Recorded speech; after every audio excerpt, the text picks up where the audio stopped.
Hello, Uganda. Good evening and welcome to the show On the Spot. My name is Patrick Kamara. Tonight, my guest is the Prime Minister of the Republic of Uganda, Robinah Nabbanja. She's fresh from the United States and the United Nations, where she also won the Global Women Leadership Award. What does that mean for her, for Uganda, and for the African women? Welcome to the show, Madam Prime Minister. Thank you so much for honoring our invitation. A warm welcome to you. Thank you so much. Just like I was introducing you to the rest of the viewers in Uganda and our global viewers online, you came from New York with the Global Women Leadership Award. Congratulations. Thank you. What does that mean for you, for Uganda, and for the African woman? First of all, I bring you greetings from New York. Thank you. Where I represented my country with a delegation.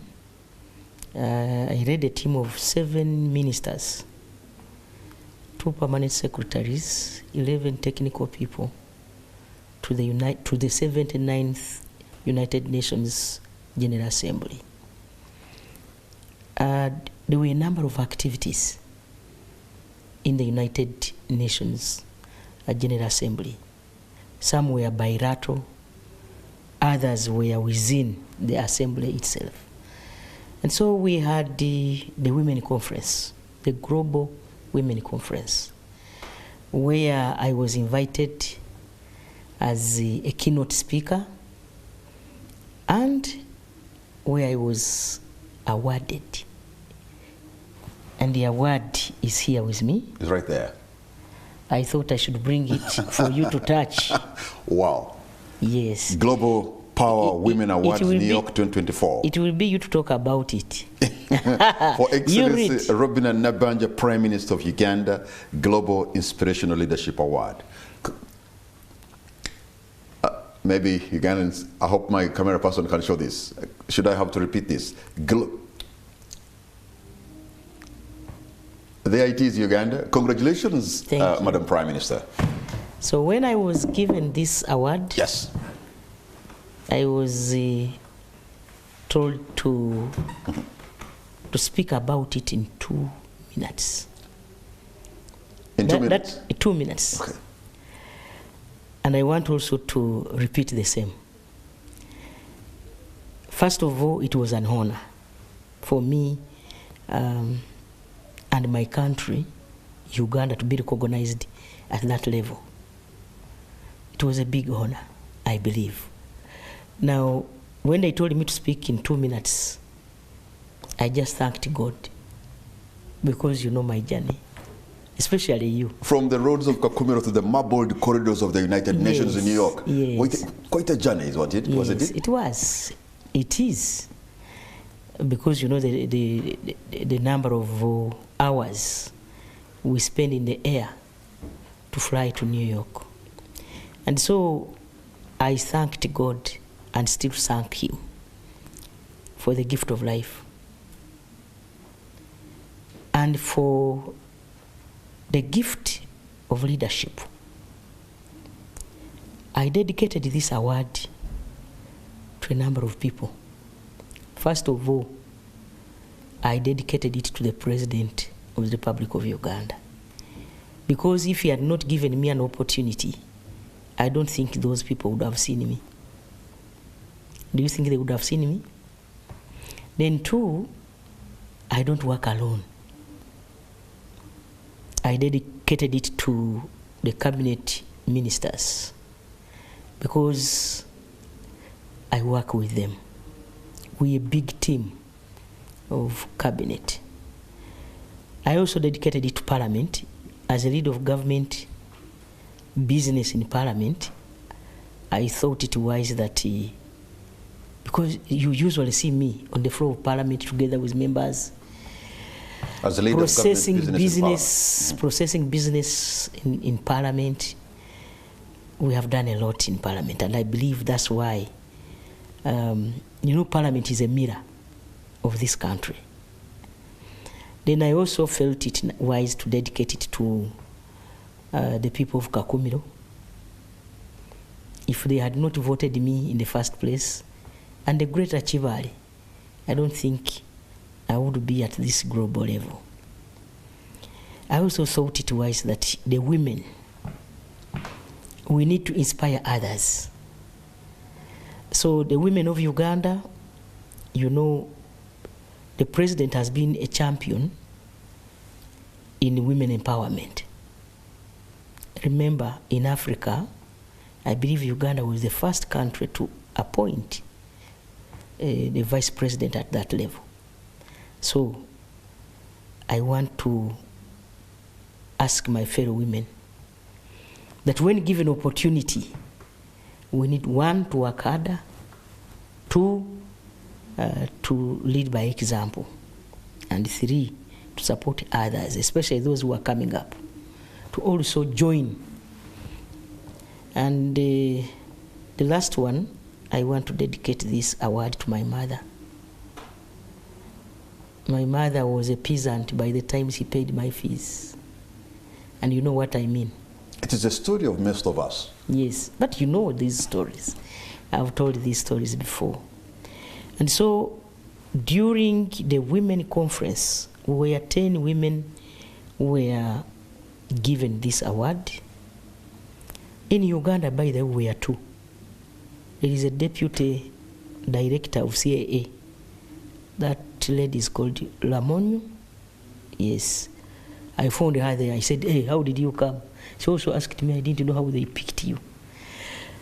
I asked those organizers, those UN women, how did you come to my name and zero at my name? Why is it's me? The number of answers they gave me, that they have been following a number of leaders across the world. And so for me, I came up with a different style of leadership. Majageri. Hey. But let me, okay, first of all, it's good you have dedicated this award to many people, and you want to inspire the Ugandan women and the young people and the African women.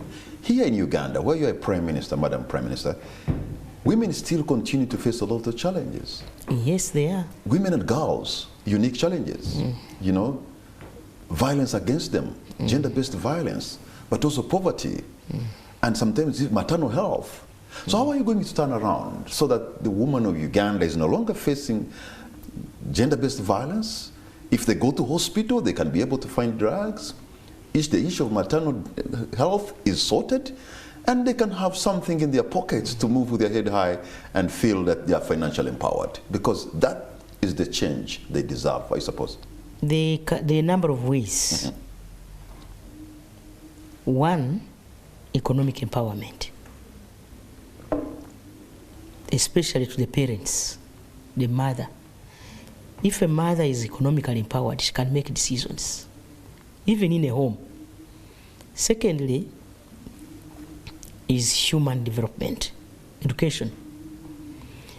If we educated our young children, especially the girl child, then you know she can make decisions on her own, decisions that can better her life. The number of projects government has put in place, a number of policies, you are aware, in order to bring up women. One, under the education policy, we have those points they give to girl children when they are joining institutions of learning. Madam Prime Minister, before you even reach the points, if you look at primary level, the children who enroll in terms of numbers and those who are going to sit for primary leaving examination, millions of children do not reach even P7, and girls are affected more. So the question is, where are the Ugandan children going before they reach P7? Because the enrollment number is high, people sitting PLOE are few, or maybe half of the number. There is a problem there. One thing you must appreciate is that today, I presided over the release of our census statistics. The enrollment at primary level, according to the statistics that were released today, which I received on behalf of government because I was the chief guest, and remember I'm the chairperson, of the Census Council as Prime Minister shows that the enrollment at primary level from P1 up to P7 is the completion rate is 66%. And when it goes to secondary level, the completion rate is 22%. So at secondary level, 78% of the children who started primary one do not reach a secondary level. They drop out of school. Madam Prime Minister, that's a huge problem. That is why we wanted to tackle this problem with data. That's why we did this 2024 census. For us to handle these problems when we know the actual data. Now, the president has always been complaining, if you have been keen, of illegal charges in schools. I think you have been following. Illegal charges in school, and I believe their illegal charges in schools has contributed a lot to the high dropout rate of our children, both in primary and secondary. The girl children faces a number of other issues like defilement, sexual harassment at school, even when they are traveling back home. And so government has got a number of policies. Remember, during COVID-19, our children, the girl child got affected, remember? Yes. They became pregnant. I want to draw your attention, Madam Prime Minister, on the issue of the illegal charges. But the question is, how much money are you putting in for the girl child in form of capitation grant? Because the money you put, Madam Prime Minister, with all respect, is laughable. It's little. It's per not, child, no, let me per be, term let or me per be year. sincere. Let me be sincere to you. Don't look at the little money they give for a child. I want you to compare government schools to private schools. Government pays the teachers. Scholastic materials. We build the schools. True or false? It is true. The only thing, because you know, the parents have a role and the government has a role. And so, if you add all this investment by government, it's not minimum. Then why, you cannot say that the money government puts in. Madam Prime Minister, then why do we see public secondary schools, government aided, where you're putting in a lot of money? I don't want to mention every school by name. Where do I find that parents are paying much more money in a public, government-aided and supported secondary school? Sometimes even more than a purely private. Are you aware that happens in secondary school? Some secondary schools. And yet, Madam Prime Minister, you're putting in a lot, like you have said, and it's true, you're putting in money, but they still charge us in a public, government-aided school for us to pay much more. It doesn't make sense, Madam Prime Minister, because you're putting in some money. Schools, those they call the first class, I think the parents and the school management committees will answer that better than me. But we also know that you're also putting in taxpayers' money, aren't you? Wait. We are usually told that the parents agree in their meetings, in their board meetings, that they, first of all, need to feed children, our children. Secondly, they need to maybe hire extra teachers. But we are saying the First Lady, the Minister of Education, brought a paper to Cabinet. And I remember that day I was the one chairing Cabinet. And she said, in order for us to stop all this, we needed to provide money, enough money, because you said the money may not be enough, so that we recruit enough teachers. Because the pupil-teacher ratio, according to what that paper indicated, was still lacking, especially in government-aided schools in the rural areas. For example, my area, because I'm a member of parliament. So, but what I saw, because either of corruption, they sometimes don't report. They don't. So recently, we decided to audit the payrolls, which actually indicated, the audit report yes. Indicated that there are ghost teachers. You heard about this. Mm-hmm. That government is paying teachers who are not there. And so some of the culprits have faced it rough, you are aware. I know you are very passionate about education. Yes. But I'm sure probably you need to look into this more, because you have already put in money in a public government-aided school. You're paying the teachers, you're building laboratories, you're building classes, the infrastructure. Why is it this school? We are even in secondary schools providing computers. Yes, but why, the computer labs. Why are these schools, some of these schools, even charging more than a purely private? This is what I've told. This is what I've told you. I cannot give that answer right now. Why? Because the audit report, which has just come out, will tell it all. Secondly, I've told you we are coming up with a policy, which policy is going to guide our next course of action. Thirdly, as you are aware, every area in this country has got leaders. We have members of parliament, we have district councillors, the LOC 5 chairpersons, we even have RDCs. Even at sub-county level, we have leadership, the LOC chairpersons and many others. So these people are charged with the responsibility to monitor on behalf of the people. Then we have the technical arm. At sub-county level, we have the sub-county chief.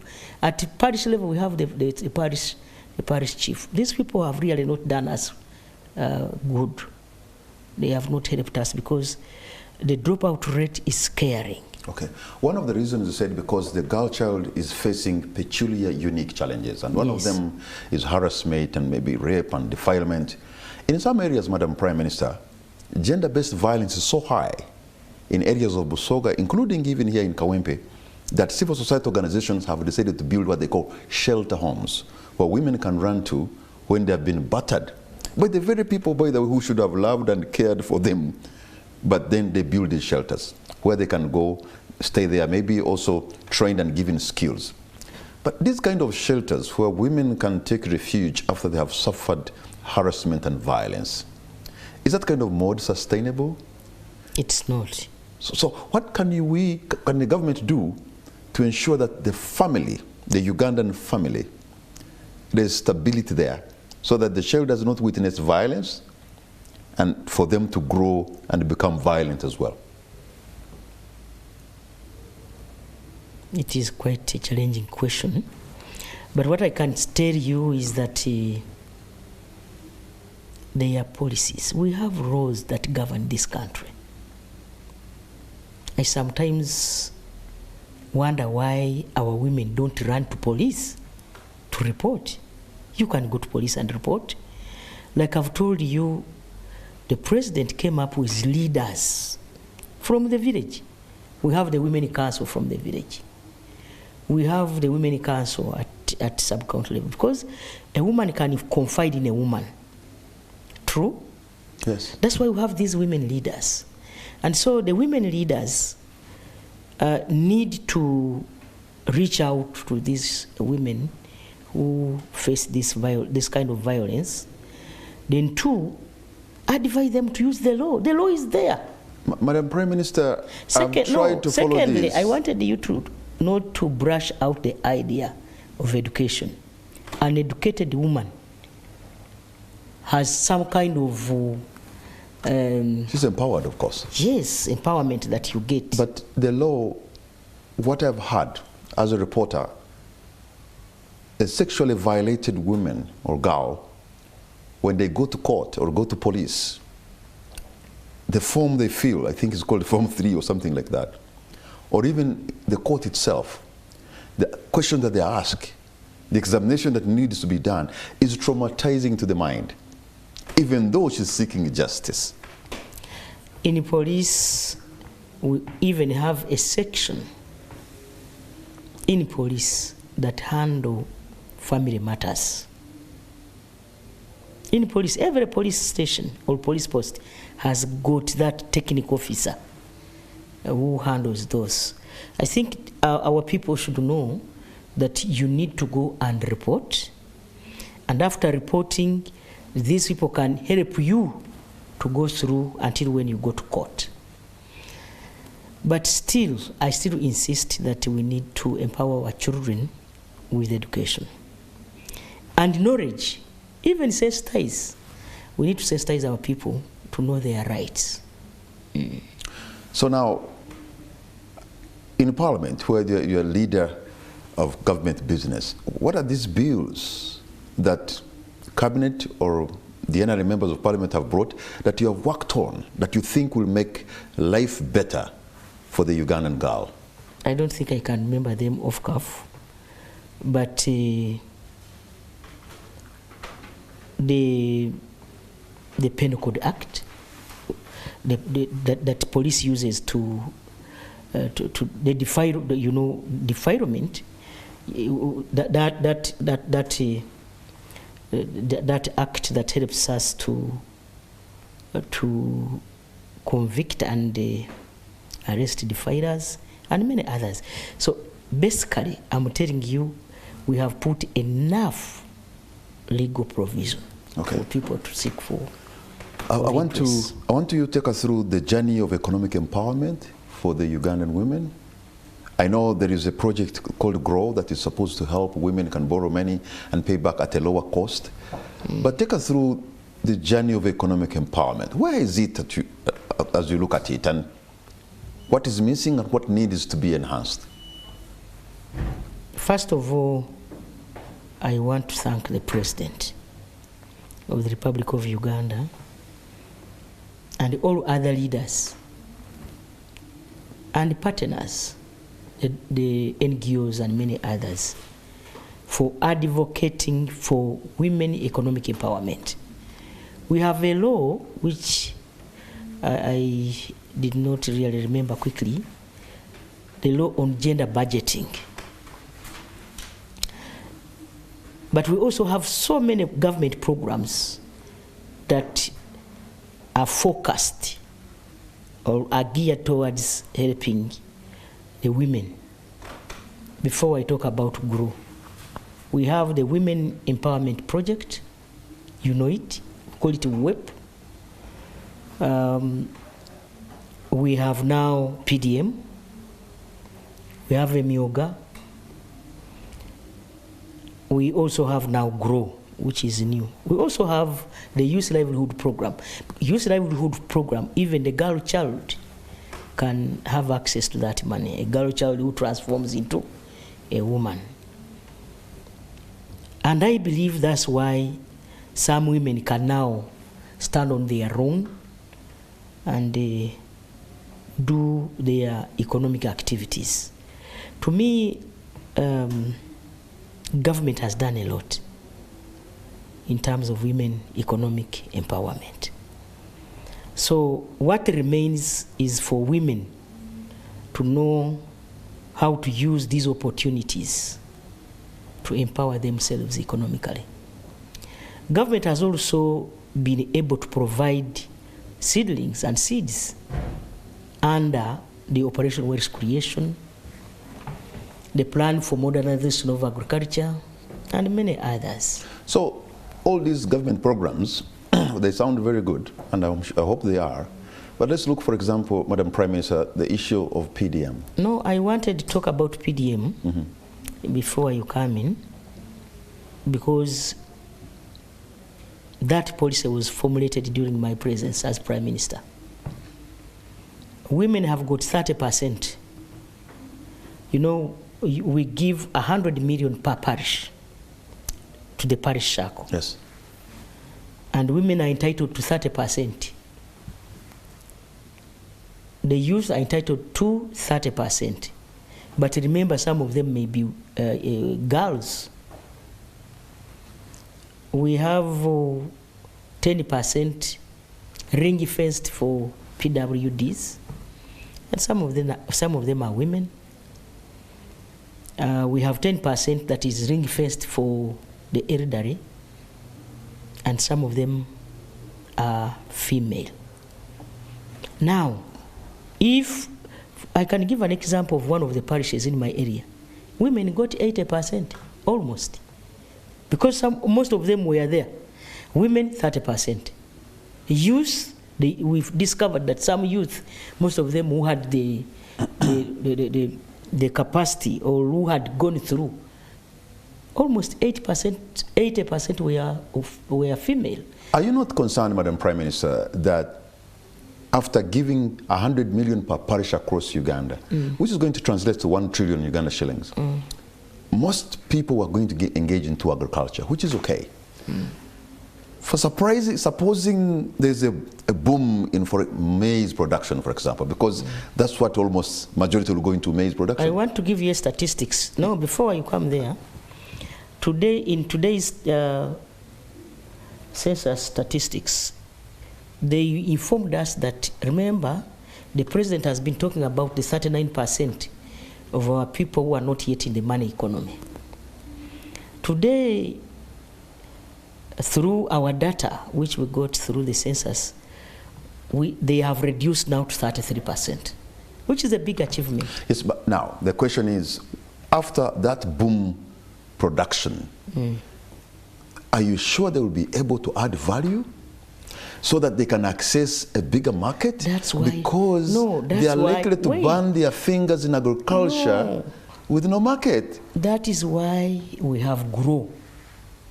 The GROW project, one of the reasons we came up with that project is value addition. There are those women who are already having enterprises that are making some small money, and they already established. So the GROW project now comes in targeting that woman. One, to add value. Two, to be given the equipment at a relatively cheap cost, so that they can start adding value to our So some products. people, Madam Prime Minister, have already gotten money, have already farming, already producing. Oh, yes. Yet value addition is a process in the cottage industry. I wanted you to look at this. When you see us move, we don't move for free, far, no. Sometime back I was in UAE. We go to these other countries to look for market. So we have, how can I term this? We have the Africa Free Trade Area. But Africa is not trading with herself. Wait. The reason we are not trading with ourselves is because we lack connectivity. We lack roads.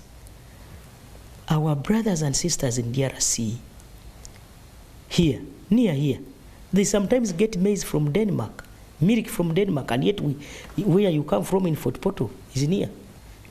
It's just, we need to work on our infrastructure as a matter of urgency, so that we can connect the African continent, so that we can connect the East African bloc. We need the railway. But we can only work on this if we get concessional financing. Long-term, concessional. Then we need cheap money. Some people can do with money from the banks. I was invited in New York by UBA, but in my communication or in my address, I told them banks should also look at reducing the cost of money. The interest rate is still high. It's prohibitive. It is. And so we are doing something. That's why we came up with PDM. PDM is for the local poor. The peasant kukolera kida chonka, as the president talks about it. The person who is starting. Now, after starting and then you have started your business, then you can now enter into grow. We still have the other project, the WEP, and many others. For me, I believe what we have put in place, even if there is a boom in production, that's why we have these other markets. The lowest common multiple of development is peace and security. Uganda is secure. Government will put in place the conducive environment for our people to do what they want to do. We have connected this country from north to south on tarmac, east to west on tarmac, and we provided the money for the districts. We also provided them with machinery, the district equipments, even those that did not have equipment. We are not doubting the capacity of Ugandans to engage in agriculture and produce. The other day when they produced a lot of maize, even a country like South Sudan was denying or rejecting our maize not to enter into their market. The president has been literally begging the Kenyans to buy our milk and our sugar. So what happens when actually production is tenfold, courtesy of PDM, yet we're literally begging sister countries around us to buy from us? No, we have, first of all, let me give you an example. Recently we got a market in South Africa. South African countries had a problem of maize. They wanted grain. We took our maize there. Some of it was bought. And that's why the prices a bit went up. But we still have a problem of quality. We need our extension workers to help our farmers to, one, know what to do. Know what to do. Help them to choose the enterprises. There are those enterprises that may not make somebody move. There are those that don't have the markets. So the extension workers have been having a problem of transport. Government is going to provide transport. The Office of the Prime Minister, we have provided already 204 motorcycles to areas where we have found this problem. And I believe if the extension workers can go to the farmer, right? And the farmer chooses an enterprise, say like, because maize, the president has never, even us, maize is not a high value crop. It's not. We need it as food. But there are those people who have small acreage of their land, small. The Okamodo. Yes, those with small land holdings are advised not to go for maize, because maize is not a high value crop. It's a low value crop. So if we can have people with capacity to go in for maize, then our people can be advised on these other enterprises that are highly productive. One, the vegetables. I have a young man in my district, not only one, there are many now. After we did our agricultural expo in Kakumiro, even in Mubende, and many other areas, we talked about high value crops, and we talked about onions.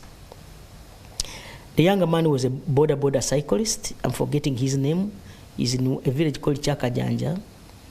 Senior 6 Chakajanja. Okay, that's an interesting name. Senior 6 dropout. He ventured into onions.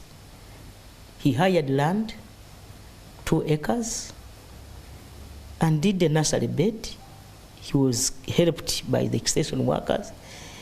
At the end of the season, he was able to harvest 84 bags per acre. In total, he got 168 bags in 2 acres. Unfortunately, in January, Feb, just one season, a bag of onions was costing around 700 to 800. And in just no time, the younger man had 117 million. That's a good story. Madam Prime Minister, hold on to your point, because you're going to take a break. Oh, okay. And on the spot, we'll be right back.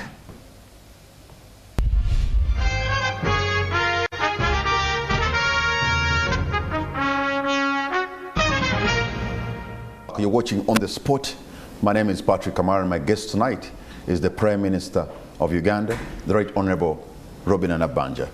Madam Prime Minister, I want now to address the issue that seems to be the pain for the people in northern Uganda and West Nile because of the rehabilitation or reconstruction work that is going on Karuma Bridge.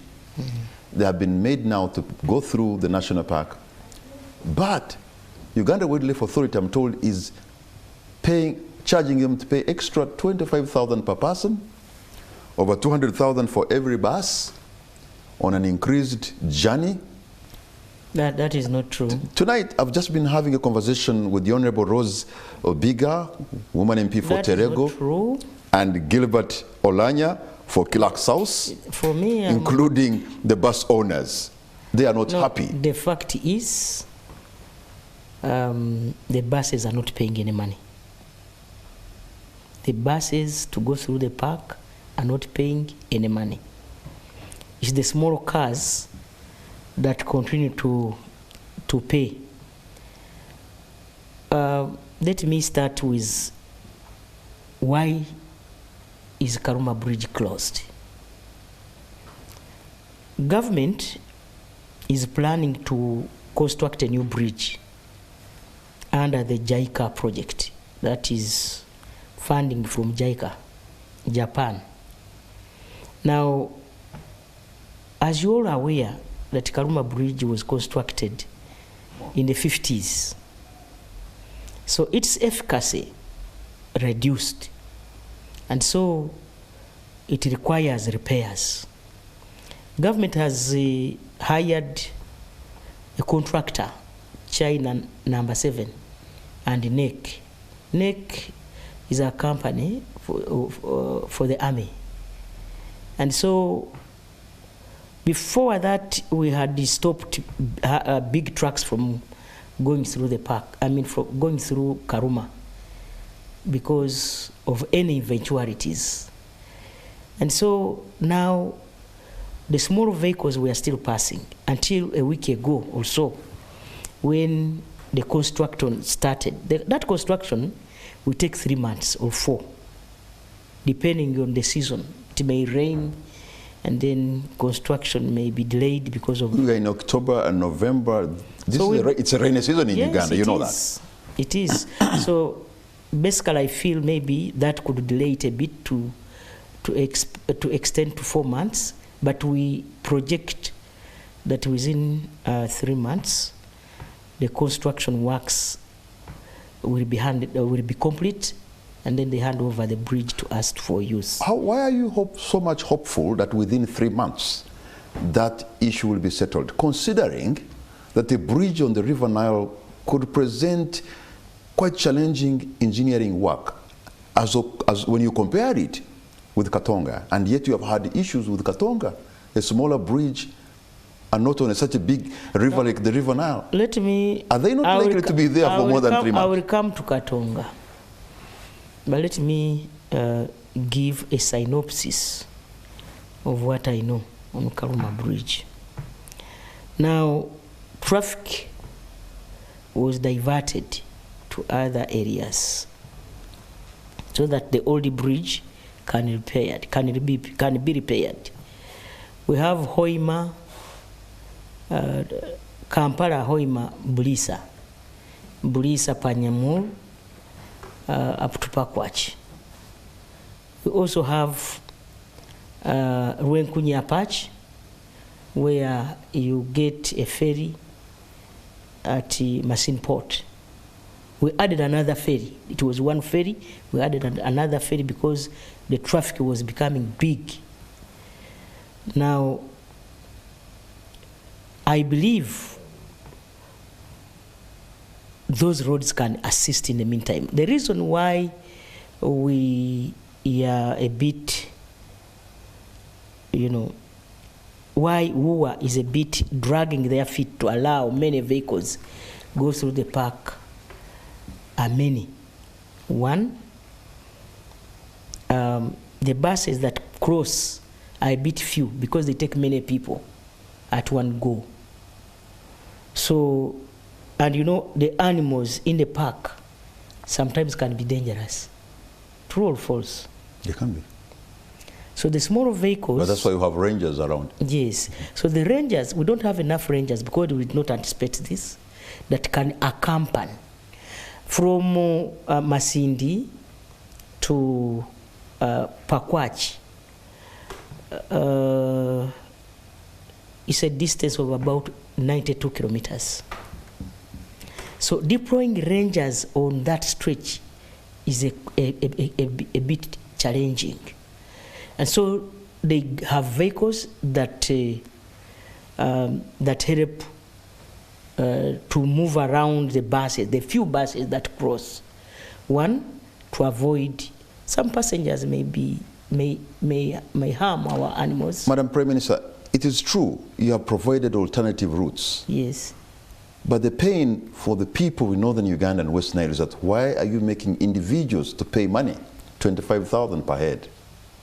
That's what we've been told. And no, like I said, that is how just 2 hours ago, I was speaking to the Terego woman MP and Clark South MP, Gilbert Olanya and Rosina. I don't want people to politicize this. I want us to move in unison.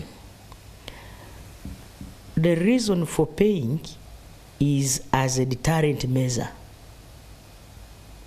Deterrent in a sense that if you allow vehicles to move, there will be around 200, 250 vehicles that would cross over.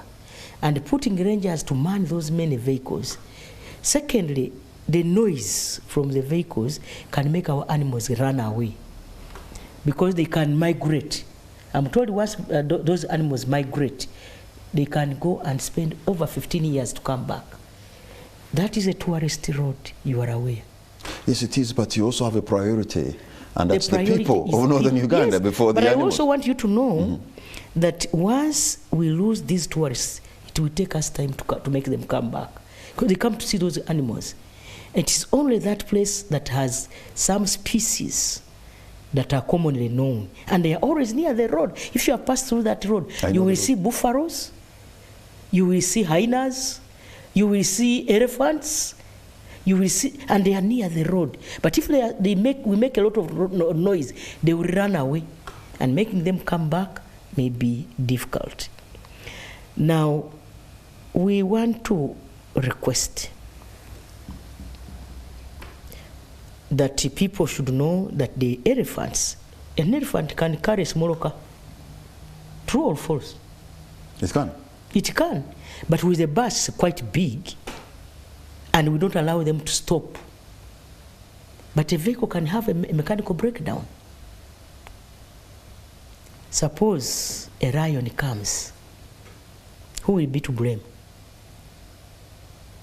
And so we are going to talk about this in Cabinet on Monday and see how best we can move. The President requested me, together with the Ministry of Tourism, to come up with a technical paper so that we can all move in unison. So on Monday we are going to talk about this and come up with a permanent decision. You appreciate that there could be people, patients, being referred to the National Referral Hospital, and sometimes that is why people need to be evacuated. There are things, no, if they are those, there are things that cannot wait, Madam Prime Minister. Wait, if there are those peculiar cases, we have a waiver. We have a process of waiving. You get what I mean? Yes. People usually pass. But there's also specific times when you can go through the park and when you cannot. Oh yes, they don't allow. But yet, problems will not also wait, Madam Prime Minister. But I am aware. If you have a patient, you have a patient. Yes, we are aware. And that's why we want to discuss and have a consensus on this matter in Cabinet. Cabinet is the highest policy body in Uganda. I know. So allow us to discuss this. Okay. But I thought you needed a synopsis. That's why I told you, let me give you. We also have alternatives, other alternatives we are thinking about. For Rio, there is the LC5 of Kiriandongo. When the president was in Kiriandongo recently, in Karuma, she talked about a route. That route is from Katulikire. There is a place called Katulikire. It begins from Katulikire, soon after Bweyale. Yes. And you cross the river of Atura, you know, to Atura Parish, and that place is in Aba sub-county, in Oyam district. Then, and that is a Unura road. So you need to put a ferry there? Yes, that's what we are looking at. It's a new development that we have, because yesterday, on Wednesday, I directed Unura and other technical people from the Ministry of Works to go and see. This came from the president, and he gave a directive. That road connects to, or passes through the home of the former Commissioner of Public Service, the late Abdara Anyul. And it crosses the road to Kamudin, Lira. And so you can come out at a corner commonly known as Atapara. Atapara is almost near the junction to Atapara Mission Hospital. I know the place, but that will require a ferry. I already have a report. So we are looking at how quickly we can mobilize and put a ferry, and also make some repairs and grade that road. Okay. But that also will take some little time. But we are looking at those alternatives so that in the future we don't have, because from Katulikire to the river is 15 kilometers, 15 miles. How did the government miss an opportunity to build another strategic bridgeway on the Karuma Dam when it was being built? Because I thought if you had negotiated the dam for electricity but also a bridge like Jinja is, that would have been a better way. I was told how could they have forgotten to do that? Yet that dam is over $1 billion.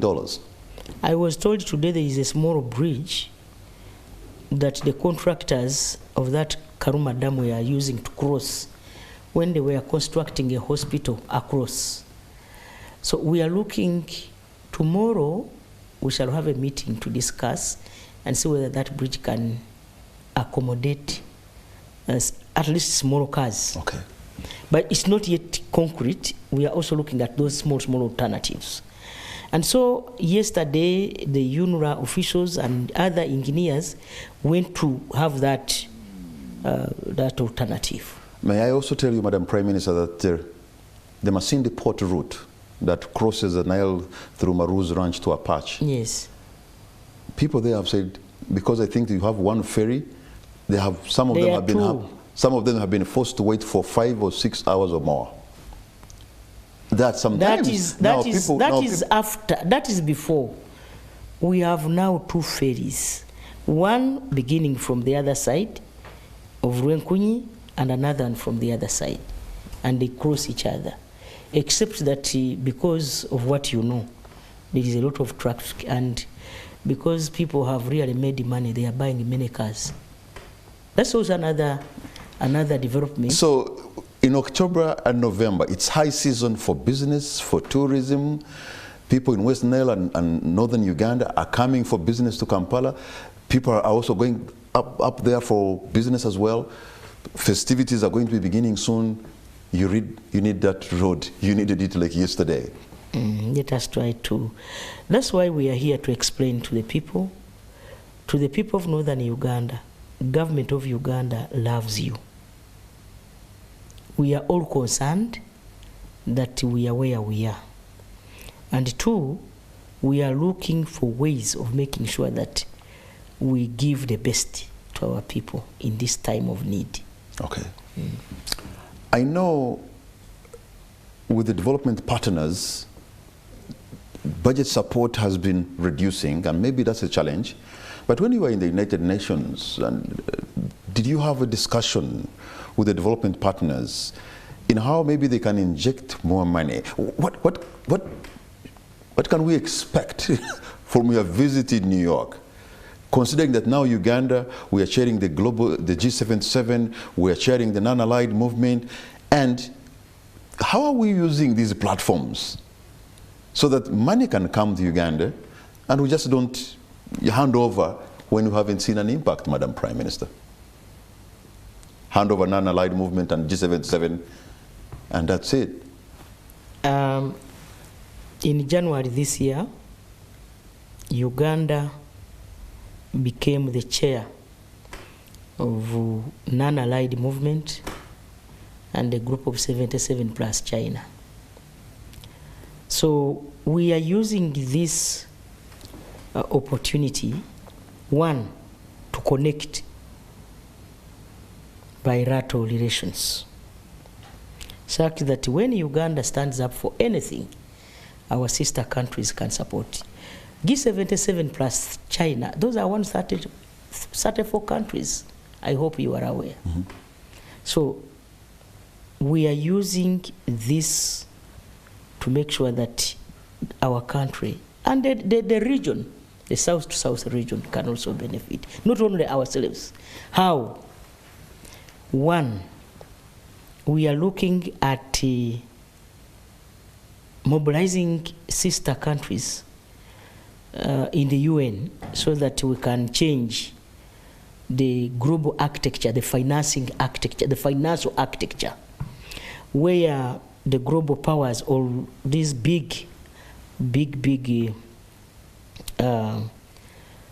companies like World Bank, IMF, those big companies can look at all countries in the globe or UN countries at the same level. We don't want free money, but we want concessional financing, like I said earlier. Then two, we are looking at security as a very important issue if any country is to develop. We are looking at security in the sense that all UN countries can support any efforts to make sure that our countries are peaceful and secure, because that can facilitate development. We are also looking at connecting African countries or sister countries. How? By making sure that we have financing that can help us to work on our infrastructure. We are also looking at industrialization. You cannot talk about industrialization without electricity. We are looking at developing countries having electricity that can help us to industrialize. Well, in what sense? And because add value to our... I know we just commissioned Karuma Dam the other, adding about 600 megawatts, which is something. But it has taken us forever. So how do you help other countries? By negotiating loans from developing partners to develop their hydro capacity or anything? How do you ensure the sister countries have electricity when ourselves... No, we urged the international community to commit to the full implementation of globally agreed frameworks for promotion of socio-economic development and advancement of all people, irrespective of our countries of origin. We also agreed, by the way, in the Pact of the Future, and we all agreed to reject the increasing competition and the confrontation between major powers. We also requested the African countries and other developing countries requested the UN Security Council or the UN to have, or we requested that African countries have permanent representation in the UN Security Council, both permanent and 2 positions, and it was carried. And we also said that these permanent positions should have veto powers. Which has not yet happened. It will happen, because these are some of the resolutions we came up with. We also talked about how to achieve the 17 SDGs by the year 2030. You know, the Sustainable Development Goals. We also looked at the international cooperation in tax matters. Okay. Okay. You have touched things that are close to the people's to the people. You know why I'm saying this? The tax cooperation. Let me explain a bit. Yes. African countries, all the developing countries, including others in Asia and other continents, we are the major producers of raw materials. I can give an example of Uganda, maybe coffee. A kilogram of coffee here, green bean, costs us between 13,500, between 12,000 to 13,500 as of last month. Yes, Ugandans are making money from coffee, that's for sure. Yes. But a kilogram of coffee, value added, it costs between $25 to $30. And how many kilograms of green bean do you need to make a kilogram of a finished product? About 1.5. And that now means with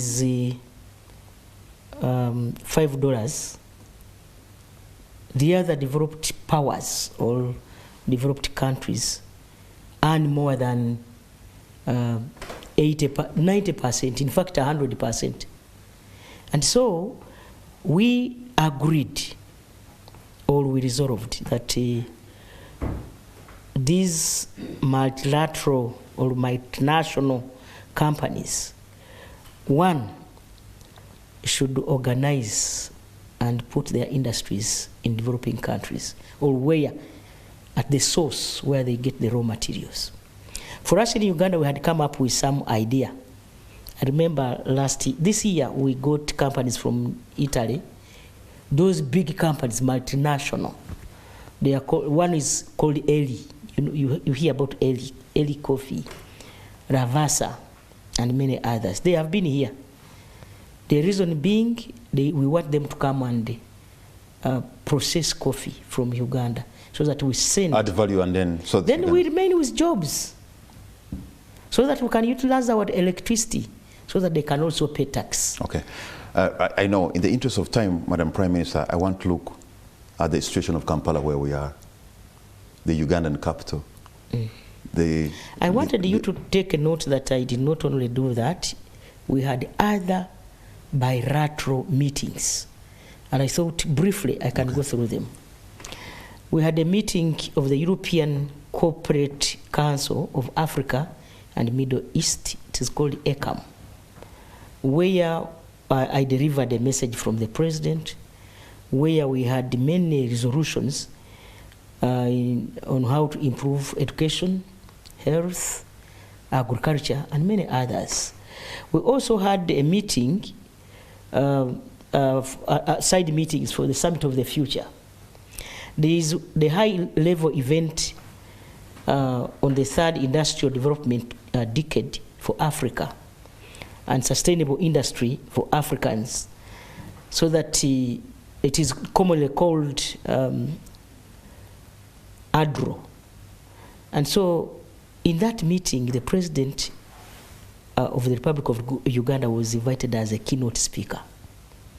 So I represented him, of course, and I read his keynote address.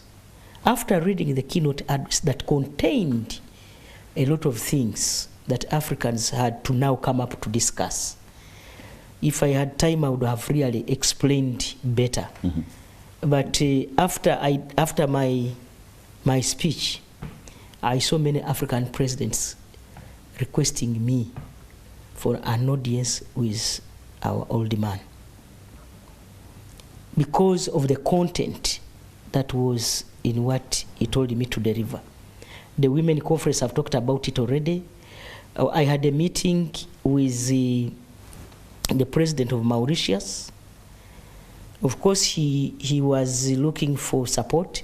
They have a candidate for the African Union Commission. I thought you already have your brother next door. But there are many people who are lobbying. Okay. I told him that I will inform my boss to make sure that. Then I also had a meeting with the president, the new president, Mr. Philemon Young, the president of the 79th session of the General Assembly. And he promised to come to Uganda, like the former. I also had another meeting with His Excellency Mr. Antonio Guterres, the Secretary General of the United Nations. We talked about issues to do with refugees. You know, Uganda hosts 1.6 million refugees, but the support from our donor community or partners is dwindling. That's why the other day you saw them fighting over food. So he promised that he will connect Uganda to many other partners. I also had a meeting with His Excellency Musa Faki, the chairperson of the African Union Commission. Okay, you had quite an extensive program. Remember? No, yes, because if that is why I went. Yes. You know, for you think when we go there, we just go to eat. No. In fact, you can even fail time to get time to eat. You can fail to get time to eat. Yeah, but Ugandans will be looking at, waiting for the results of the meetings I've had at the high level. That's why sometimes you see things coming here. They don't come here by accident. Okay, I really want to hear from you, because the capital of Uganda, Kampala, is in a sorry state. I know. And the physical infrastructure, but also the leadership at City Hall. Of course, the president fired the other 3 individuals, and we are waiting after 3 months. Maybe there's going to be a new executive and the deputy and director for public health. But what will it take for us to have a city that we are all proud of? When you go downtown there, Madam Prime Minister, it's anarchy. Everybody does what they want. They no longer follow the rules. Even vehicles of top government officials, sometimes they drive on the wrong side of the road. But the border borders follow. Police is looking at them. How have you presided over a city where there's no order, and it's so embarrassing to us? That is not true. Maybe you can talk about the issue of Kitezi, but Kampala city has got structures. Government of Uganda is the one that is responsible for managing, say for example, police works under the Ministry of Internal Affairs, not under Kampala. I know, if you go... Because if you are saying police are not bothered... I understand that. If you go to Clock Tower on Entebbe Road, you'll see the mayhem that is there. What is it? For example, the borders will take any route that they want, in total disregard of the traffic. In fact, I've even taken trouble to talk to the traffic police, and they say, you know what, we are overwhelmed, what can we do? No, we are building a culture, building a culture, Madam Prime Minister, of people who will totally disregard our rules and regulations. And yes, even the city is choking on garbage as we speak. The fact is, maybe because these days I have been using one route, but the fact is, management of traffic in the city center is a responsibility of police. I don't want to blame police. They are totally overwhelmed by the kind of character. Wait, you are talking the lead of government business. Yes. But the fact is, I think the population of border in Kampala is overwhelming. We have had a number of interactions to see how best we can regulate the number of border cyclists in the city. And I believe by the end of 2 months, we shall have come up with a concrete policy which will help us to manage the city in a better way. All right. You talked about Kitezi. And the garbage that is now Yes. mounting everywhere. I want to, first of all, thank all the people who came to the rescue of our people when they had the other tragedy in August. We have a camp which we set up at Kitezi Primary School, the office of the Prime Minister, Uganda Red Cross. We have got support from many, many other people, individuals and companies. So I want to thank them. Recently, the President guided that we handle Kitezi and see how best we can decommission the camp. So tomorrow, I remember I was on the floor of Parliament today, and I said tomorrow we are going to decommission that place, starting to decommission. Because we have 3 categories of people at the camp. There are those people who are tenants. Tenants of the houses that are in the other place. You know, there is the other, how do I term it? The buffer zone. The buffer zone, those people were not so much affected. They have their property. So we have agreed that we give them 2 million, including others, so that they can leave that place. That place has got now 171 families and 233 people. So starting tomorrow, we are paying those people to go and rent, so that that school Kitezi, the children can use their playground. As we look at a permanent solution, one, to compensate, there are some houses we destroyed in order to have access to the other accident area. There were 20 homesteads that we destroyed.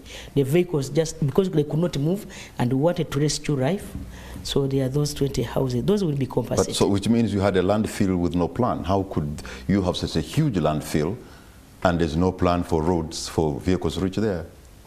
That is not for today. Yes, it is not. Yes. So we also have those people that were landlords. They were landlords, and we already have the data. So I want to say that with effect from tomorrow, government is going to provide 2 million per homestead. So for those who are displaced, for the displaced. For the displaced, so that they can go and rent. We reached this figure after some research. How much is a house in that place, and how much is rent in that place? So 2 million, we know, will relatively at least make that place to be decommissioned. Okay. Tomorrow, starting tomorrow. Starting tomorrow. At 10. So there are many things at least you have told us you're going to do now, starting tomorrow. But we have been providing, and things you're going to... Wait, we have been providing food. We have been providing other relief items. We have also, but the place is over-congested. We don't want people to get any other diseases from that place. All right. One of your colleagues in Parliament, because you also sit in Parliament, accused you of not having paid much attention on a road that you also use going home. That is the road Mitiana Mubende. I wish they knew. And by the way, and the contractor I know. even took away the graders. No. I'm told Madam Prime Minister, the contractor is back on site. To inform you, I was told, yes, there was a problem of funding, but I want you to appreciate that that contractor has been on that road. And there are some areas he has worked on. You cannot claim that they have done nothing. We still have a few kilometers to make the road reach Mubende. So it's a question of money? It was a question of money, which money we have given the contractor now, and I believe they are going to start working. Madam Prime Minister, I want to thank you so much for the time you have given us, and also for the fresh information you've given on how you're going to handle Kitezi and how you're going to be having a cabinet meeting. No, Kitezi, we have both. The short-term plan is to make sure that these people can be given support to go and rent. Medium term, we have come up with investors who are going to be given that site so that they can, produce fertilizers from the rubbish or from the garbage, and also energy, and maybe recycle some of these other materials. But I also want to use this opportunity now that I'm on NTV. I want to use this opportunity to request Ugandans, especially the Kampala dwellers, in all the cities where we have gone, rubbish is managed from home. The sorting of rubbish is done from home.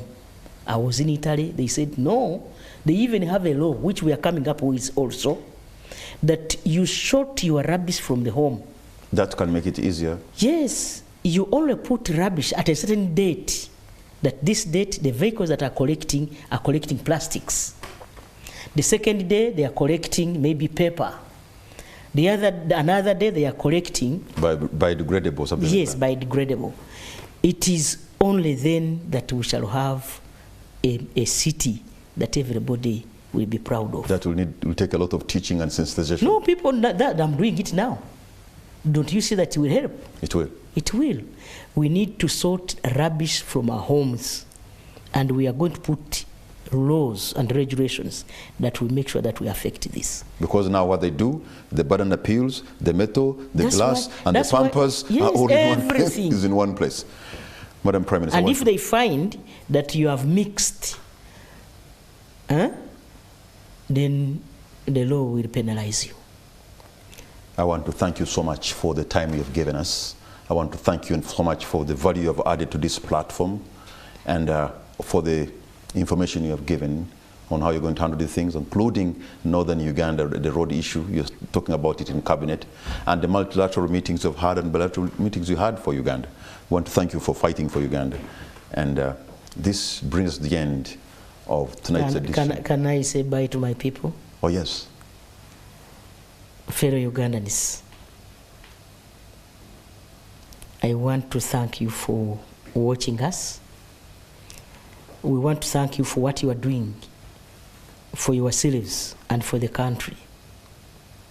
I want to request the people of Kakumiro to appreciate what government has done, and everybody in the country. Because our government is a caring government, we need to appreciate what government has done, and also support government so that our country can also be termed as a developed country. I want to thank the President of the Republic of Uganda for the work he has done for this country, and request him not to get tired. We still need his support, we still need him, his guidance. We are lucky that we have President Museveni as our president. Madam Prime Minister, thank you so much. I didn't see that coming.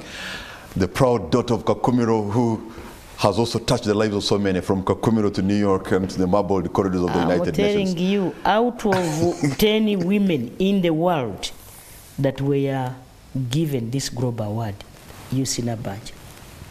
Congratulations once again. I am humbled. Thank you very much. Thank you. And for you who have been watching, I want to thank you for the privilege of your company. Good night and God bless Uganda. Amen.